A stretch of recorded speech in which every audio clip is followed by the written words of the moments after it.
Meron tayong nakitang vlog last year about Kai Sotto that claim na nasa NBA na sana siya ngayon kung tinanggapan niya ang offer last year ng isang NBA team for a short contract, although walang confirmation about dito ang kampo ni Kai. Kaya this year ay siguradong in-search ang kampo ni Kai ng isang long-term deal dahil aanhin mo naman ang 10-day contract pero hindi pa ready si Kai. Kaya minabuti ni Kai at ng kanyang kampo ngayon na tingnan ang mga kakulangan niya at lahat binago nila at dinevelop ng gusto ang kanyang skills.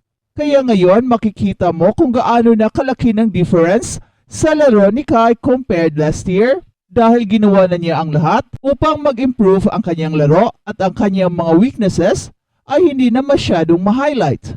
Kung meron mang mga produkto na nag-change image at pinatungan ang kanilang brand ng new improved, ay ganun rin si Kai Sotto ngayon.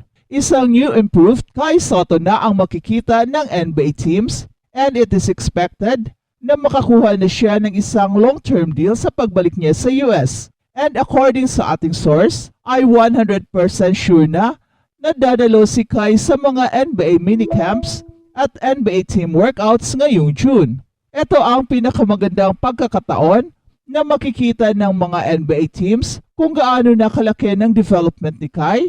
And I'm pretty sure na gugulatin ni Kai ang lahat at magdo-dominate siya sa mga gagawing minicamps and workouts. Kaya I would not be surprised kung makakuha na ng NBA team ang ating idol bago pa man siya magbalik sa Pinas to rejoin the Gilas national team na maglalaro naman sa Latvia para sa Olympic qualifying tournament. Ngayon pa lang ay makikita na natin ang kaibahan last year and this year. In fact, kahit ngayon na nasa Las Piñas pa si Kai, ay meron ng mga NBA teams na interested na makikita ang kanyang development up close and personal.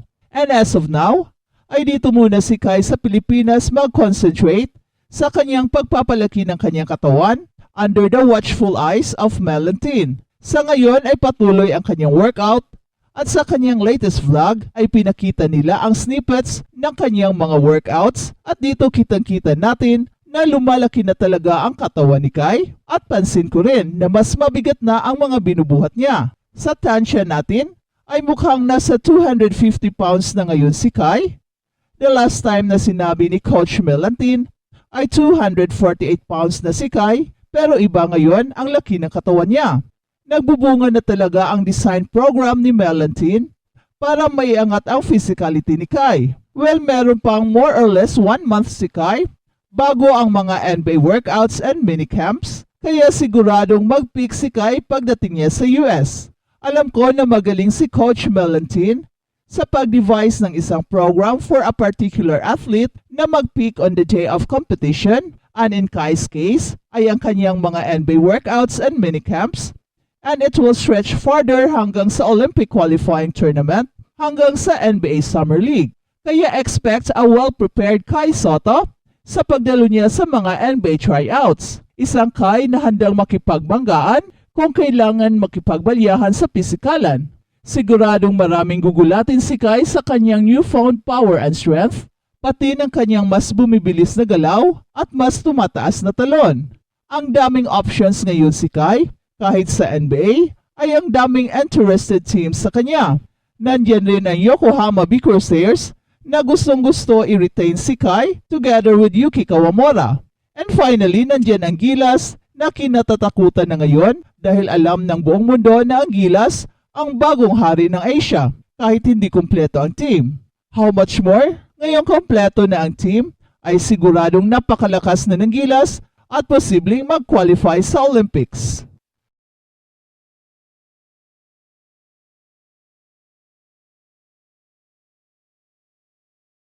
At balitang NBA naman, Bronny James sumalang sa NBA Draft Combine ng paulan ng tres. Pinakita na kaagad ni Bronny James ang kanyang talento matapos nitong sumalang sa NBA Draft Combine. Sa shooting drill ng nasabing combine, nagpaulan ng tres itong si Bronny at nakapagtala ng 19 na tres sa loob ng 25 na tira. At nakapagtala rin ito ng 40.5-inch max vertical. Natandaan natin noong April, opisyal na inanunsyo ni Bronny na papasok siya sa 2024 NBA Draft. At dahil sa desisyon ni Bronny, may pagkakataon na siyang makasama ang kanyang ama na si LeBron James sa isang kupunan o makakalaban ito. Si LeBron James ay kasalukuyang naglalaro para sa Los Angeles Lakers, habang si Jalen Brunson ay sumalaksak ng 44 points na nakamit ang kanyang 40 points para sa ikalimang beses sa postseason na ito. At ang New York Knicks ay isang panalo na lang mula sa Eastern Conference Finals simula noong year 2000 sa pamamagitan ng pagtalo sa Indiana Pacers 121-91 sa Game 5. Ang New York Knicks ay bumawi muli sa malaking pagkatalo noong linggo at nagsusumikap ang kanilang koponan na hindi bababa sa isa pang laro sa Madison Square Garden sa harap ng kanilang mga fans na nagnanais na makita ang koponan na makapaglaro pang muli. At si Josh Hart ay may 18 points and 11 rebounds at si Juice McBride ay nagtala ng 17 points matapos siyang isama sa starting lineup. Ang number 2 seeded New York Knicks ay maaring manalo sa serye matapos ang unang 2 araw na pagpahinga. At kung meron pang Game 7, ito ay lalaruin on Sunday. Si Jalen Brunson ay nasaktan ang kanyang kanang paa sa Game 2 at limitado lamang sa 18 points nitong linggo. Ito ang kanyang pinakamababang puntos sa postseason. At napatakbuhin ng Pacers ang Knicks sa 121-89 na panalo. At patuloy siyang nag-insist na okay lang siya at agad siyang kumilos para sa 3-pointers off the dribble at nagpakita ng kanyang series of fakes and spins para mag-set ng jumpers in the lane.